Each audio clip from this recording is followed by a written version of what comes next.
ahí estábamos escuchando nuestra nueva cortina musical. Mariano, vos no estabas hoy cuando dijimos que habíamos cambiado la cortina musical de Resistiré por Para la mano de Arbolito. De Arbolito. ¿Sí? Un tema que se viraliza en la red y está buenísimo. Bien propicio y bien para nuestro programa, espectacular. Bueno, estamos con el invitado Ariel Salazar, que él, bueno, hoy nos va...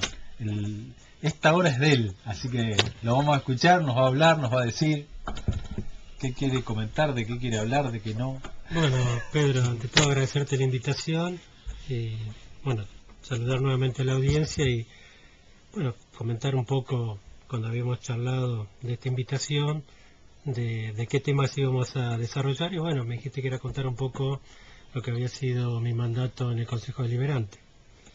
He trabajado bastante durante esos 4 años que me tocó el mandato, lo asumí con responsabilidad, escuchando principalmente a la gente, que cuando uno empieza a trabajar en política escucha el reclamo que es normal y es natural que lo pidan, que los políticos aparecen en época de campaña.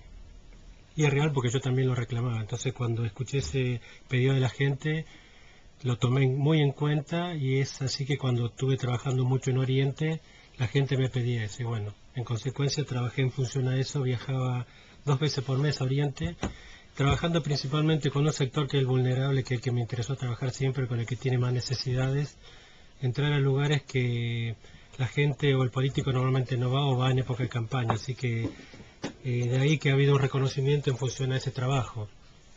También debo reconocer que desde la función del intendente y de los directores, por bajada de línea del intendente, que se abrieron puertas como para poder canalizar un montón de inquietudes de esa gente que yo recalco que la que me interesa trabajar, por la que me gusta trabajar en política, que son los que más necesitan.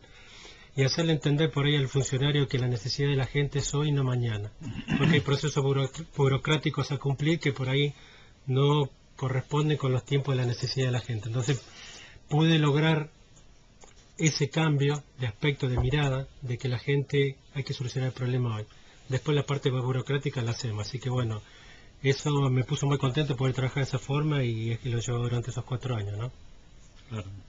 Y dentro, Ariel, Sí. dentro de esta visión tuya de la política, de que los problemas se deben solucionar ahora, de la necesidad de la gente, lo más imperiosa, dentro del Consejo Deliberante, ¿sentís que pudiste de alguna forma acelerar esa realidad, de esa demanda, en virtud de que la gente no podía ya esperar? ¿Sentís que pudiste acelerar esos trámites, como decir, de la burocracia dentro de lo que es el municipio? Dentro del ámbito legislativo no, porque eso se tiene plasmado a través de una ordenanza o de un proyecto de resolución, pero sí a través de la comunicación a través del intendente o a través de los directores que corresponden al área, como sea el área de desarrollo social, canalizando ya sea por o sea medicamentos o mercadería o aberturas o necesidades reales de la gente para pasajes, y que siempre eso lo he podido hacer a través de entender el mandato y tener una apertura de las direcciones a través de ese mandato, ¿no? Y de la buena relación que he tenido con el intendente, más allá de ser claro que yo he sido siempre oposición, aunque a veces me han cuestionado por eso, ¿no? Yo nunca negué que estoy afiliado al justicialismo, pero yo tengo una visión diferente del justicialismo en respecto a cómo te encasillas, dentro de qué justicialismo. Porque como tiene varias ramas, voy a decir justicialismo, que sos peronista, justicialista, sodoaldista, benemista, o sea, yo tengo una visión de que hay que trabajar, que es lo que cuestiona de muchos políticos, que la función hay que hacerla o desarrollarla en realidad a la necesidad de la gente.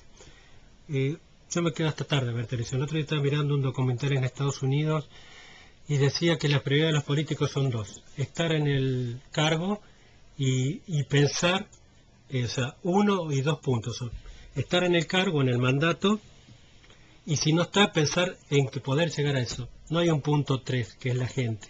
Entonces yo creo que la visión del político tiene que ser trabajar para la gente. Y es lo que yo creo que hice durante esos 4 años.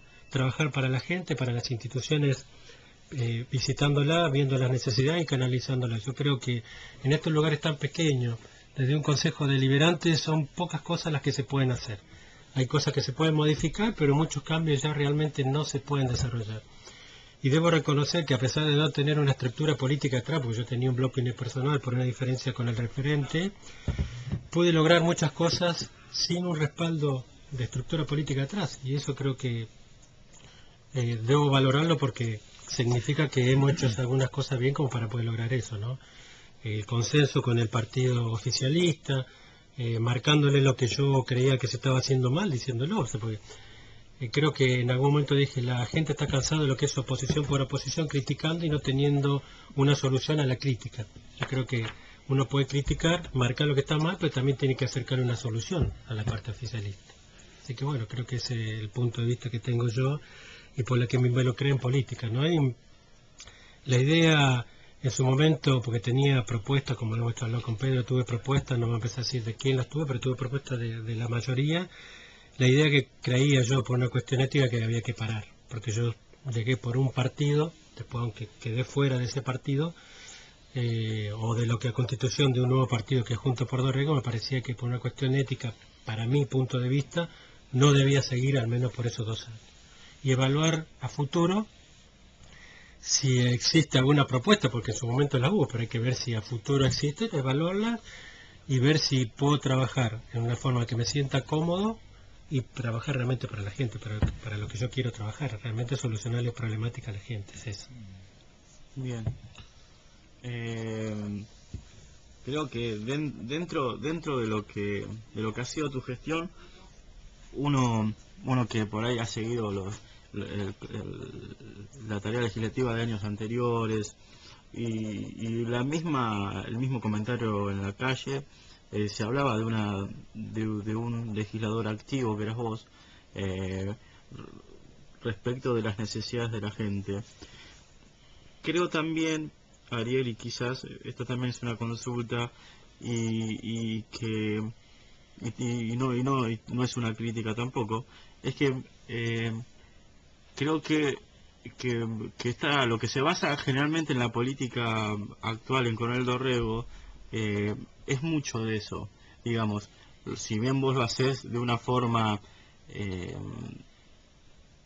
muy productiva, que dio beneficio, que de alguna manera u otra solucionó problemas coyunturales, pero en el espectro amplio de la política, de una visión de ideología quizás dentro de lo que es Coronel Dorrego, de cómo se siguen o se arman los designios económicos, cómo se toman las decisiones.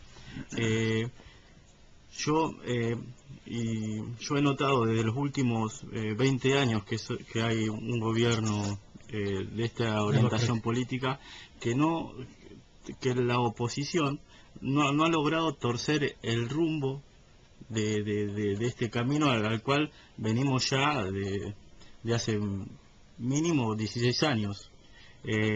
¿Es difícil, Ariel, dentro del Consejo Deliberante torcer eso? Porque seguramente los problemas que vos solucionaste vienen de una concepción de la política aún mayor. Más allá de que el problema sea puntual, creo que lo que causa ese problema, esa desatención, es un sistema político que quizás no solucione los problemas de fondo y que siempre se focalice en lo coyuntural. Es difícil, entendiendo tu pregunta, cuando vos no sos mayoría. Los hechos de una mayoría abrumadora, es real. Entonces, es lo que le pasaría a cualquiera. Supongamos que trasladémoslo a un negocio. Vos sos el presidente de un negocio y tenés a su vez una comisión y son los que deciden. Vos por mayoría, vos vas a decidir cuál es el rumbo que le queda dar a tu comercio, a tu empresa. Y en política pasa exactamente igual. Lo que se puede hacer, que creo que el gobierno anterior, no sé porque todavía no es muy poco meses como para ver cuál es la dinámica que le van a dar a la economía o a la política acá en Dorrego, es que había apertura, o sea, uno en base al presupuesto puede direccionar partidas si yo quiero, como lo puede hacer cada bloque, como yo lo hice en su momento, haciendo economía, direccionando partidas de dinero a X cantidad. Yo en su momento había destinado una partida para lo que era guardia pediátrica, que es algo que presenté un proyecto de ordenanza, que es una necesidad real. Exacto. En base a un estudio, análisis y a preguntar en el hospital el 70% de la gente que va a guardia a la noche es guardia pediátrica.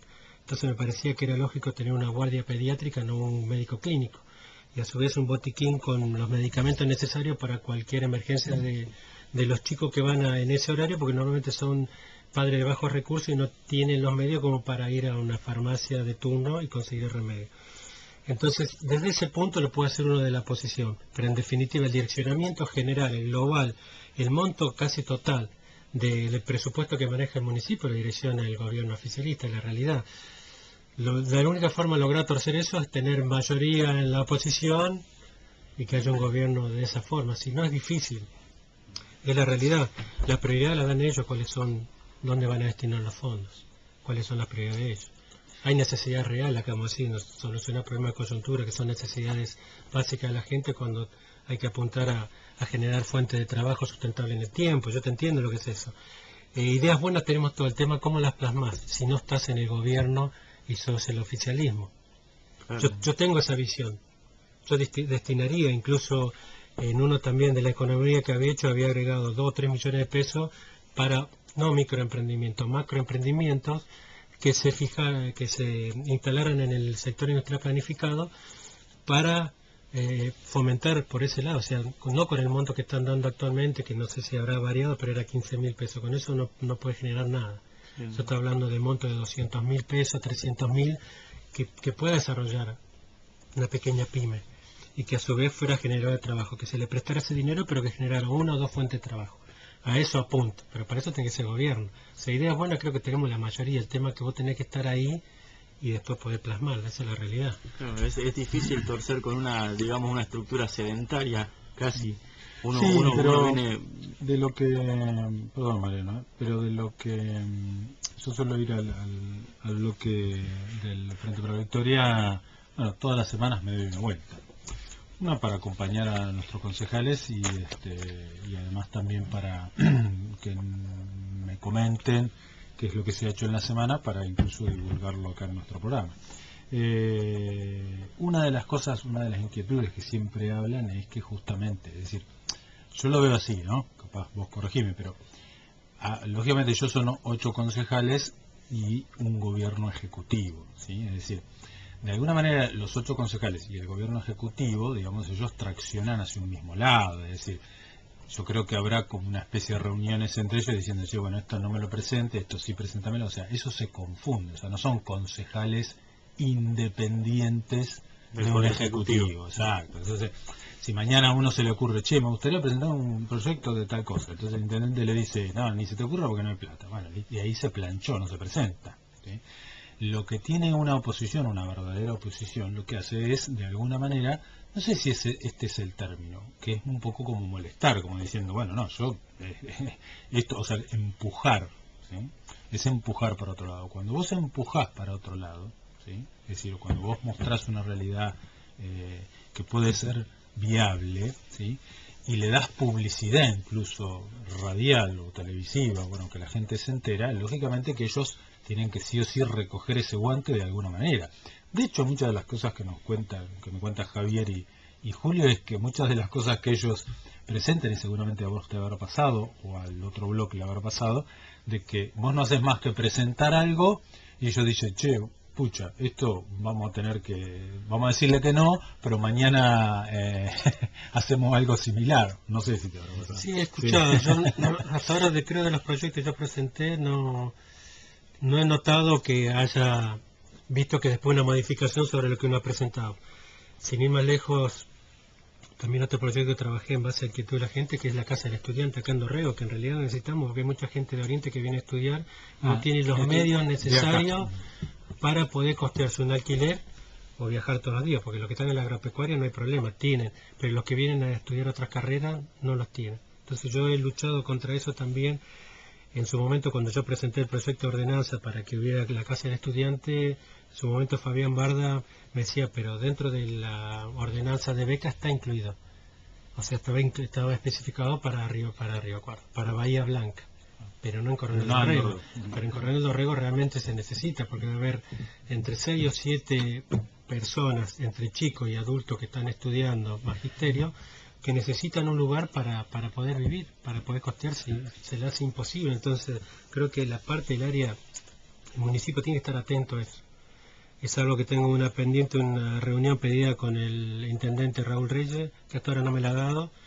Quedó en llamarme la secretaria, hasta ahora no me llamó, así que tengo pendiente porque trabajar sobre ese tema.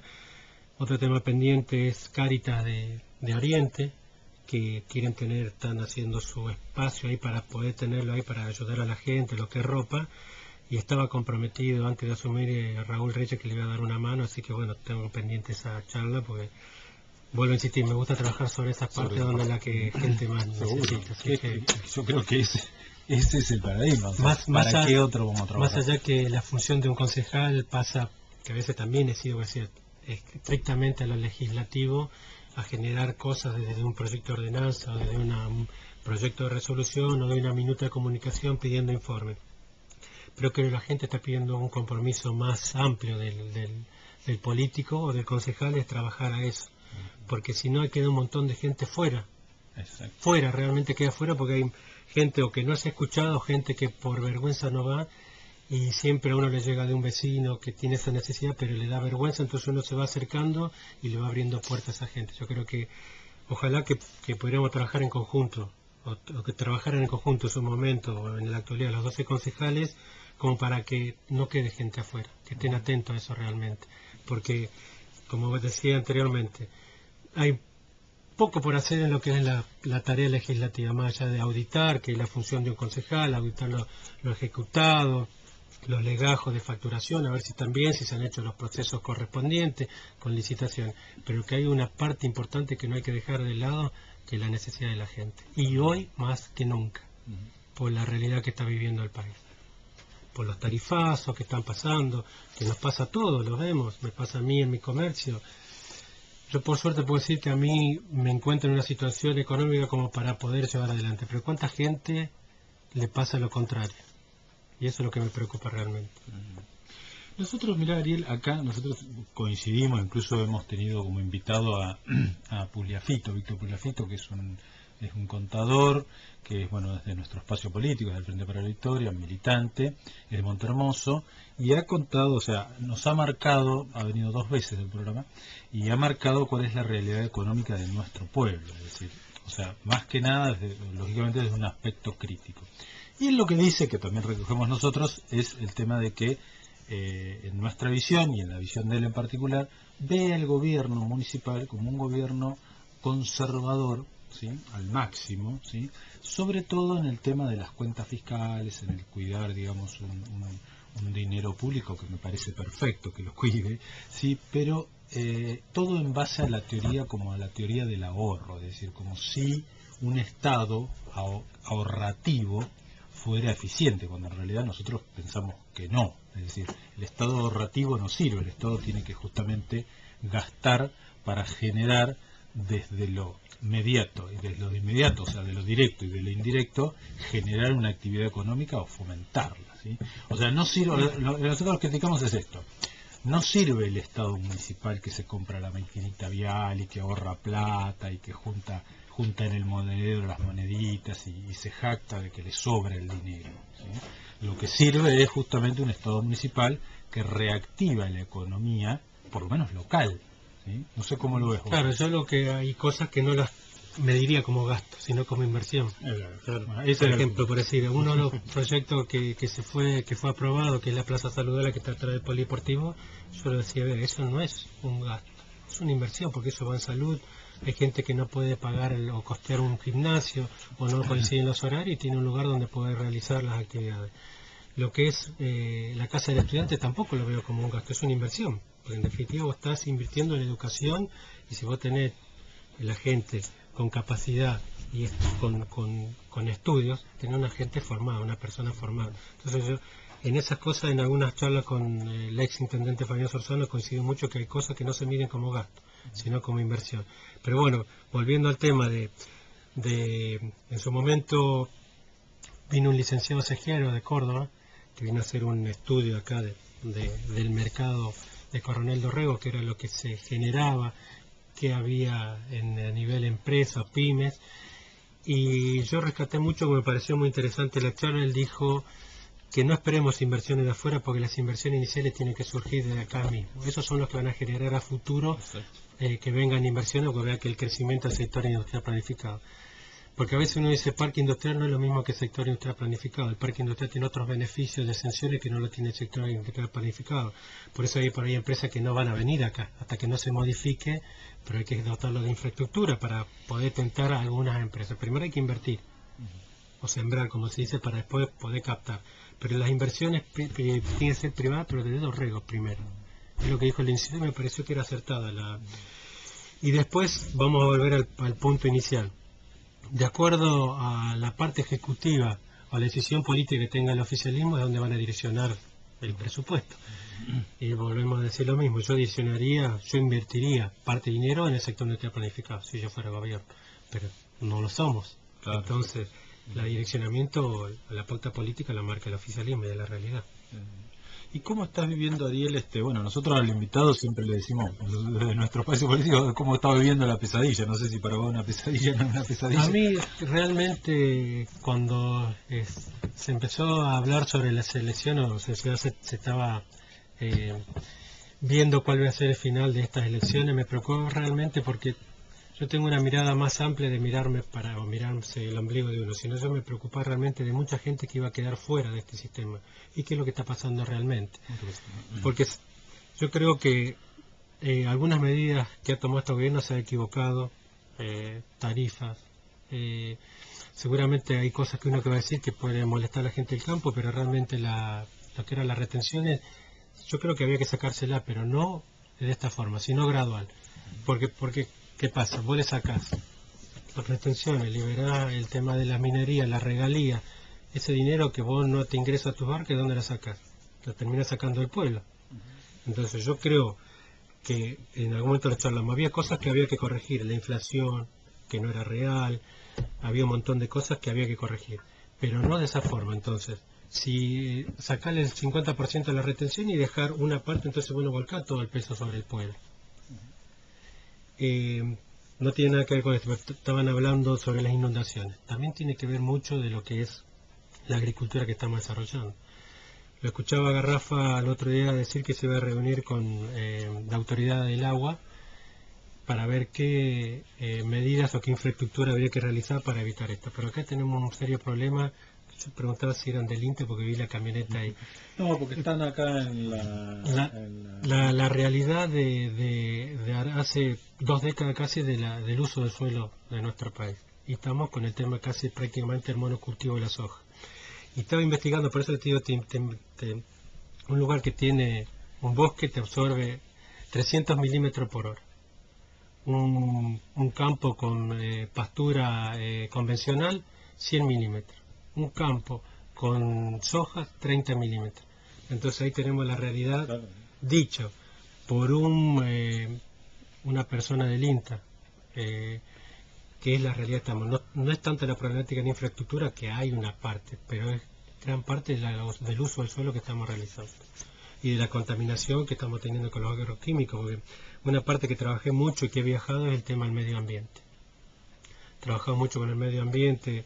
Hay un proyecto de ordenanza de la restricción de los recursos naturales para la explotación, si fuera con el sistema de fracking, de extracción no convencional, pero también tengo un problema con los agroquímicos, que está generando muchas enfermedades que ahora la Defensoría del Pueblo de la provincia de Buenos Aires le pidió un trabajo a la Universidad Nacional de La Plata sobre las consecuencias del uso de los agroquímicos en zonas urbanas, periurbanas y rurales.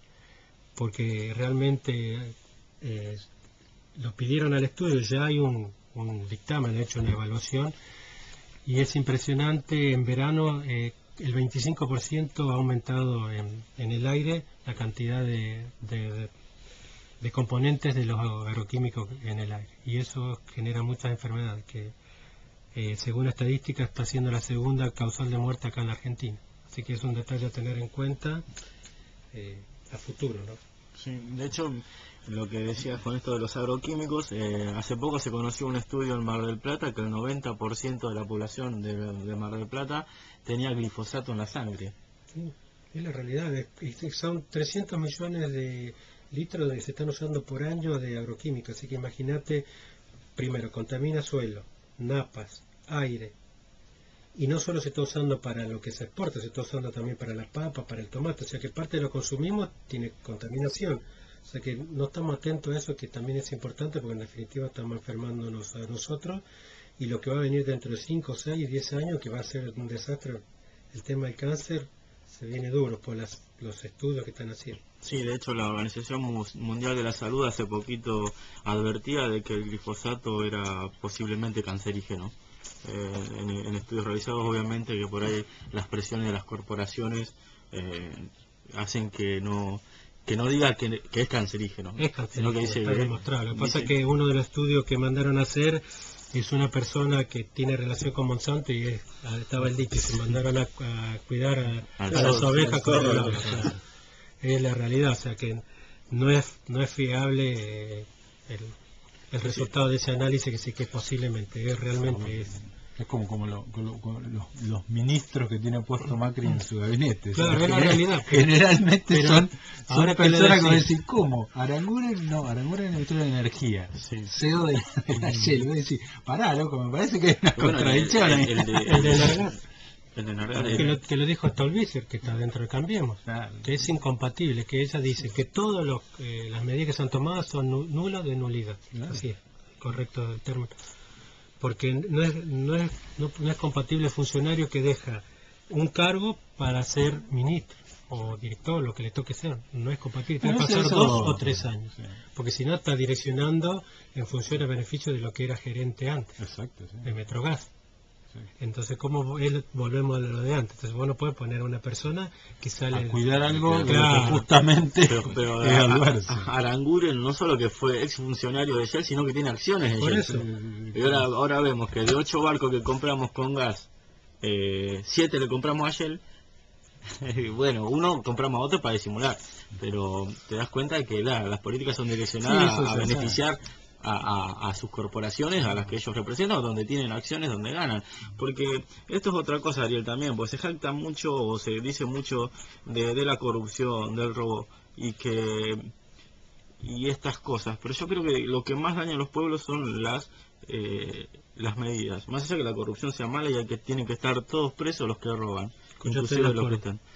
Pero los que más, echar la culpa de la pobreza del país a la corrupción, creo que es menospreciar en realidad lo que en realidad está pasando. Porque vos fíjate, ¿qué hace Macri? Le quita las retenciones a la minería. Le quita retenciones a la minería. Y decís, ¿y por qué le quita? Y claro, tiene 73% de acciones en cobre. Entonces no necesita robar. O sea, sí, con las medidas. Con las mismas medidas ya se está enriqueciendo, no necesita ni cobrar sueldo. Puede donar su sueldo a Margarita Barrientos, como él dice, se jacta de bondad. Después le sube le llega una factura de 11.000 pesos de gas a Margarita Barrientos, pobre. Y él le dona 33.000 pesos 2 veces por año. A lo que voy es que las orientaciones de las políticas y las medidas económicas son las que empobrecen en realidad a un pueblo. ¿Por qué? Porque si analizamos, y la otra vez estaban haciendo una cuenta, el mayor hecho de corrupción que tildan al gobierno anterior y que ahora está en los medios del auge es Baez, ¿no es cierto? Que ahora se salió de los medios porque sabemos que es socio de Macri, porque es socio de Calcaterra, de IEXA, que es Calcaterra es primo y testaferro de Macri. Si, por ejemplo, Lázaro Báez hubiese robado todo lo que dicen que robó, o sea, si él hubiese, toda la obra pública que le dieron a él, no hubiese pegado un solo ladrillo, y se lo hubiese guardado en el bolsillo, toda esa plata hubiese representado el 0,03% del PBI. Entonces, achacarle la pobreza a la corrupción es justamente lo que quieren. Es justamente lo que quieren, porque lo que genera pobreza son las medidas económicas. Son las medidas, vos tenés el tarifazo y esta transferencia que, como vos decías, Ariel, de recursos. De esos impuestos que no salen, que venían al estado de la minería, ahora vienen de los jubilados. Ahora vienen de la gente que trabaja. Ahora viene a través de los aumentos de las tarifas, ¿Por qué deja de recaudar de un lado y empieza a recaudar del otro? En realidad lo que volcaba yo recién ahí en los dichos, que hubo una transferencia, como vos decís, de esos recursos, que antes salía de las retenciones del campo, que eran direccionadas a subsidiar también parte de lo que son la electricidad, el gas, y que hoy lo tiene que pagar totalmente el bolsillo de la gente. Y que esas empresas que fueron subsidiadas tampoco hicieron las inversiones que correspondía, tampoco hubo un control para eso. Digamos que también ha habido errores que se cometieron, que hoy nos encontramos que con esas compañías que fueron subsidiadas no hicieron las inversiones que correspondían, así que también es un punto a tener en cuenta, ¿no? Claro, sí, yo creo que también dentro de lo que fue sobre todo el tema energético hubo una falta de control respecto del gobierno anterior seguramente, sobre todo con el aumento de demanda que hubo. ¿Por qué?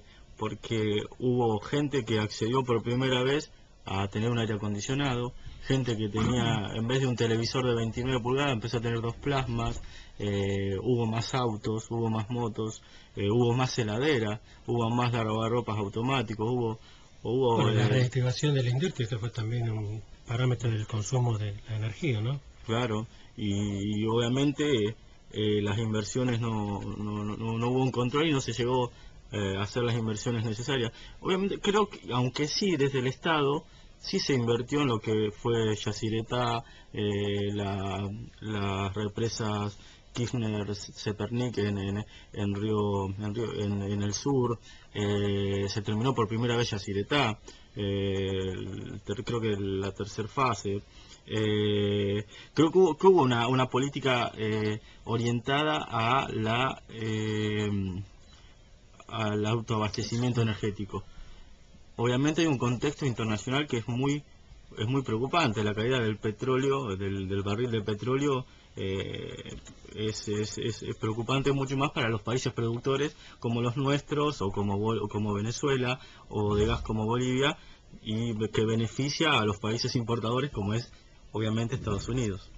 Creo que de alguna forma hubo un acercamiento o una política direccionada a ese autoabastecimiento que no fue suficiente. Veníamos del menemismo, veníamos del 2001, veníamos bueno, justamente lo que decía yo hoy en la editorial, de un saqueo de todo el patrimonio nacional en cuanto a empresas como YPF, como aerolíneas, como los trenes, un saqueo terrible de empresas extranjeras, que incluso algunos de esos funcionarios están presos hoy en España. Mientras Pradal le pedía perdón, estaban algunos presos en España por las estafas que habían cometido.